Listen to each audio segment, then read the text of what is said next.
हमारे धार्मिक कर्मकांडियों का एक बड़ा ही पुराना, जिसे गंदी कुरीति कहा जाए, बलि प्रथा के रूप में आती है। और बलि प्रथा हमारे लिए एक अभिशाप के रूप में साबित हुआ। और इस बलि प्रथा के कारण, इस कुप्रथा के कारण हमारे देश में अनेकों, जिसके मुंह में आवाज़ नहीं है, ऐसे अनेकों हजारों करोड़ों पशुओं की हत्या की जाती है। एक छोटी सी कहानी है। एक बहुत ही भव्य मंदिर था। उस मंदिर में भी इस बलि प्रथा का बड़ा ही प्रचलन था। कोई भी आता और अपनी मनोकामना की पूर्ति के लिए प्रार्थना करता और कहता, अगर मेरी पूर्ति हो जाएगी तो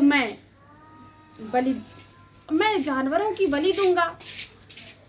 इसी तरह ये एक सच्ची घटना है। इस प्रकार एक व्यक्ति आया और वहाँ का जो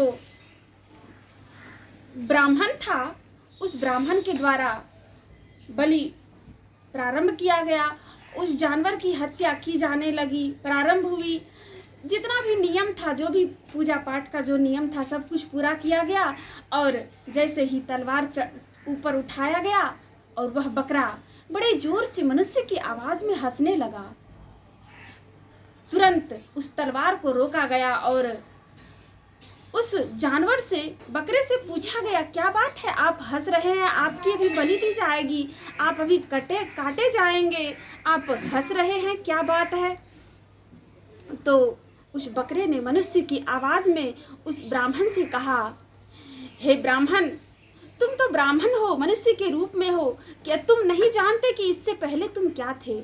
इससे पहले तुम भी जानवर की योनि में थे और मैंने तुम्हें एक बार तुम्हारी बलि दी थी। एक बार तुम्हारी बलि मैंने देवी मंदिर में जाकर दी थी और तुमने मेरी हत्या 39 बार की और ये अंतिम है। इसलिए मैं हंस रहा हूँ, मैं खुश हूँ कि 40 बार, ये मेरा 40वां बार हत्या हो रहा है। इसके बाद मेरा यह पाप खत्म हो जाएगा। इतना कहकर वह बकरा शांत हो गया। उस ब्राह्मण की बोलती बंद हो गई। वह ब्राह्मण हक्के बक्के रह गया, कुछ नहीं समझ आ रहा था कि अब क्या किया जाए। हम लोग विचार करें कि जिस पशु की हम एक बार हत्या करते हैं, वह हमारी 40 बार हत्या होने के बाद हमारी और उनकी बीच की जो दुर्गुण है, जो पाप है, वह 40 बार हत्या होने के बाद समाप्त होती है। किसी ने बड़ा ही अच्छा कहा है, पशुधन हिंसा रोकिए ऐ भारत के लोग, ऐ भारत के लोग, समझिए जीवन तृणसार, और सभी कुछ करें तज दे बस हिंसा। रक्त हाड़ मांस को चाटते, बिना सुने चित्कार स्वाद ले लेकर खाते, रोज करोड़ों ही पशुओं का खून बहाते।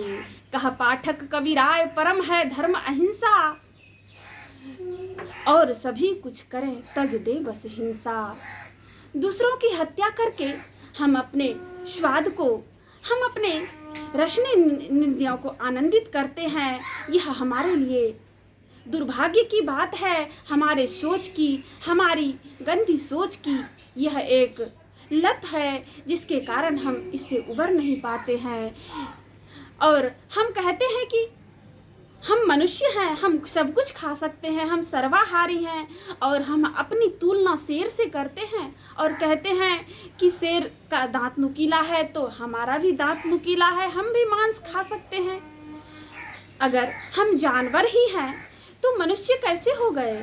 जानवर तो नंगा भी घूमता है, हम अपनी तुलना जानवरों से कैसे कर सकते हैं? हम एक विचारणीय विषय को लेकर हमें आगे बढ़ना है और जानवरों की हत्या को रोकने के लिए हमें हर संभव प्रयास करता है। ना जाने अनजाने में कितने जानवरों की निर्मम हत्या हो जाती है, और अगर जानबूझकर भी हम गलती को दोहराते जाएंगे तो हमारा दुर्भाग्य है, हम अधोगति से नहीं बच पाएंगे। कहते हैं जानी बूझी जो करे ढिठाई, ताको नरक लिखा है भाई। अगर हम अपना उद्धार और सुधार चाहते हैं तो हमें अपने आचरण में सुधार लाना पड़ेगा। सर्वप्रथम हमें खान पान और जानवरों की हत्या को, जो कि जानबूझकर जो हम कर रहे हैं, उसको रोकना पड़ेगा। इससे अनेकों प्रकार की बीमारियों से हम निजात पा जाएंगे और हम लंबे जीवन की कामना भी कर पाएंगे। बोलिए प्रेम से श्री सद्गुरु महाराज की जय।